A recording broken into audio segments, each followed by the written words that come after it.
નમસ્કાર, આપ જોઈ રહ્યા છો નેશન પ્લસ ન્યૂઝ. હું છું આપની સાથે હેતલ ભગત. ગુજરાત પ્રદેશ ભારતીય જનતા પાર્ટીના અધ્યક્ષ તરીકે જગદીશ વિશ્વકર્માની નિયુક્તિ થયા બાદ શહેર અને જિલ્લા કક્ષાએ સંગઠનની નવનિયુક્ત ટીમની રચના માટેનો ધમધમાટ શરૂ થઈ ચૂક્યો છે. વડોદરા જિલ્લા ભારતીય જનતા પાર્ટીમાં અધ્યક્ષ રસિક પ્રજાપતિની ટીમમાં યેન કેન પ્રકારે જગ્યા મેળવવા માટે મોટા પાયે લોબિંગ થઈ રહ્યું છે. ટીમના સભ્યોની પસંદગી કરવા માટે ગુજરાત પ્રદેશ ભારતીય જનતા પાર્ટી દ્વારા નિરીક્ષકો તરીકે માજી વન મંત્રી ગણપતસિંહ વસાવા અને સોશિયલ મીડિયા કન્વીનર મનન દાણીની નિમણૂક કરવામાં આવી હતી. જેઓ દ્વારા સાવલી, ડભોઈ, કરજણ, પાદરા અને વાઘોડિયાના ધારાસભ્યો, પૂર્વ જિલ્લા અધ્યક્ષ, જિલ્લા પંચાયતના અધ્યક્ષ સહિત અન્ય અપેક્ષિતો પાસેથી સેન્સ લેવામાં આવી હતી.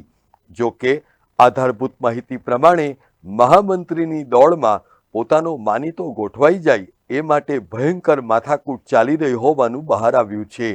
તમામ ધારાસભ્યોએ એક સુરમાં જણાવ્યું હતું કે ધારાસભ્યો તમામ નિર્ણયમાં એકજૂથ છે, પરંતુ સંગઠનના સુકાની તરીકે રસિક પ્રજાપતિ માટે પ્રથમ ગ્રાસે જ મક્ષિકા જેવી સ્થિતિ સર્જાઈ હોય એમ ફલિત થઈ રહ્યું છે. 3 મહામંત્રી માટે લગભગ 3 ગણા નામ આવતા પક્ષ અને મવડી મંડળ માટે એક અનાર 100 બીમાર જેવી સ્થિતિ સર્જાઈ છે.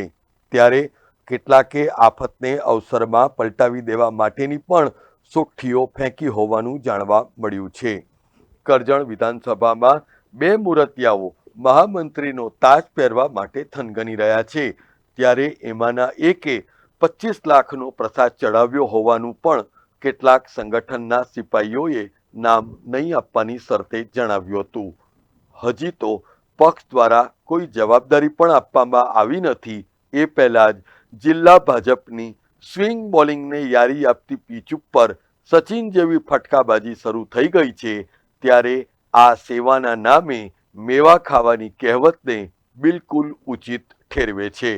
જ્યારે આવા ઉમેદવારોને જો પક્ષ દ્વારા જવાબદારી સોંપાય તો પક્ષની ગરિમાને કોચી નાખતા સહેજ પણ વિચાર કરે નહીં.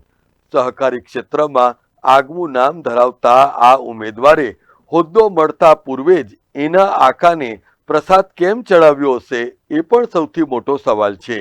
ત્યારે આગામી દિવસોમાં જિલ્લા અધ્યક્ષ રસિક પ્રજાપતિથી માંડીને સાવલીના ધારાસભ્ય કેતન ઇનામદાર, પોર, કરજણ અને સિનોરના ધારાસભ્ય અક્ષય પટેલ, વાઘોડિયાના ધારાસભ્ય ધર્મેન્દ્રસિંહ વાઘેલા, પાદરાના ધારાસભ્ય ચૈતન્યસિંહ ઝાલા અને ડભોઈના ધારાસભ્ય શૈલેષ મહેતાએ પક્ષ માટે ડેડિકેટેડ કાર્યકરને જવાબદારી મળે એ દિશામાં જ પ્રયત્નો કરવા જોઈએ, જેનાથી સંગઠન પણ મજબૂતી મેળવી શકે.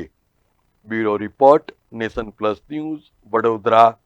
સમાચારોનો સતત અપડેટ મેળવવા માટે અમારી નેશન પ્લસ ન્યૂઝની યુટ્યુબ ચેનલને સબસ્ક્રાઇબ કરો, બેલ આઇકન દબાવો અને જોડાયેલા રહો ફેસબુક, ઇન્સ્ટાગ્રામ અને ટ્વિટર પર.